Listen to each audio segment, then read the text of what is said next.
আসসালামু আলাইকুম রহমতুল্লাহি বারাকাতুহ। সম্মানিত ভিউয়ার্স, গ্রামের বাজারের নতুন একটি ভিডিওতে আপনাদেরকে স্বাগতম। আজকের ভিডিওতে আমরা দেখানোর চেষ্টা করব গ্রামের বাজারের বিটরুট পাউডার কিভাবে প্রস্তুত করা হয়। বিটরুট পাউডার মূলত তৈরি করা হয় একটি সবজি থেকে, যেটাকে বিট কপি বলা হয়। সর্বপ্রথম বিট কপিটা ছুলে নেওয়া হয় সুন্দরভাবে। এরপরে এটাকে পানি দিয়ে পরিষ্কার করে ধুয়ে ফেলা হয়।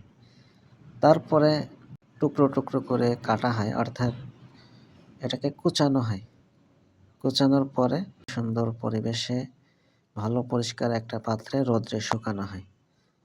সেই রৌদ্রে শুকানোর দৃশ্যটাও আপনাদের সাথে শেয়ার করছি আমরা। আসেন সামনে আমরা একটু বিস্কুটটা একটু দেখি। এই যে বিস্কুটটা আপনারা দেখছেন, এটা আমরা আজকেই শুকাতে দিয়েছি।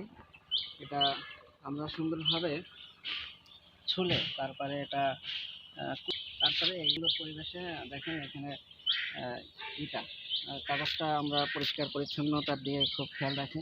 এমনকি এটাকে আবার শুকানোর পরে আবার একটা ঝেড়ে নিই, যাতে করে কোনো প্রকার যে ধুলাবালি থাকে সেটা যেন একদম ক্লিন হয়ে যায়, পরিষ্কার হয়ে যায়। এরপরে আমরা সেটাকে পাউডার করে তারপরে আবার টুকনি দিয়ে টুকে খুশি বের করে ফেলাই দিয়ে তারপরে অরিজিনাল যে পিওর গুঁড়োটা সেটাই আপনাদের কাছে সরবরাহ করে থাকি।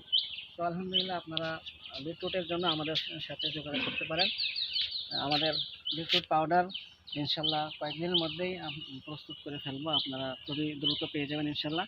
তো আবারও বলছি, আমাদের সাথে থাকার জন্য আপনাদেরকে অসংখ্য ধন্যবাদ। আলহামদুলিল্লাহ, কয়েকদিন রোদ দেওয়ার পরে আমাদের বিট কপি শুকিয়ে গিয়েছে। এখন আমরা এই বিট কপিটা আবার সুন্দরভাবে ঝেড়ে নিচ্ছি, যাতে করে এতে কোনো প্রকার ধুলাবালি না থাকে। আপনারা দেখতে পাচ্ছেন একটা ছিদ্র বিশিষ্ট ডালা দিয়ে আমরা এটাকে আবার ঝাড়ছি, যাতে করে কোনো ধুলাবালি এর মধ্যে না থাকে। তো ঝাড়ার পরে এগুলোকে আমরা পাউডার তৈরি করব।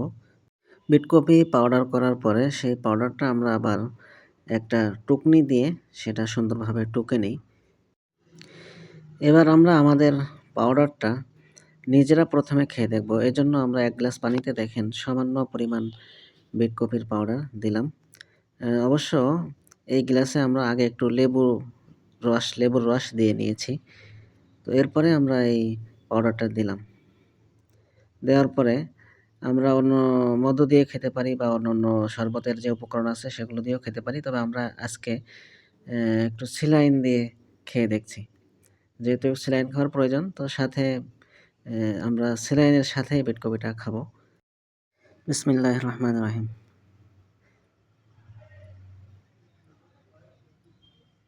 আলহামদুলিল্লাহ।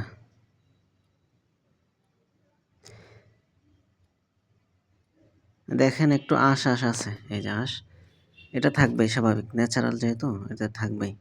অর্ডার করার জন্য সরাসরি আপনারা আমাদের পেজের ইনবক্সে মেসেজ দিতে পারেন, অথবা আমাদের আইডি খায়রুল ইসলাম হাবিবি নামে যে আইডি আছে এই আইডিতে নক করতে পারেন, অথবা আমাদের হোয়াটসঅ্যাপ নাম্বারেও আপনারা যোগাযোগ করতে পারেন।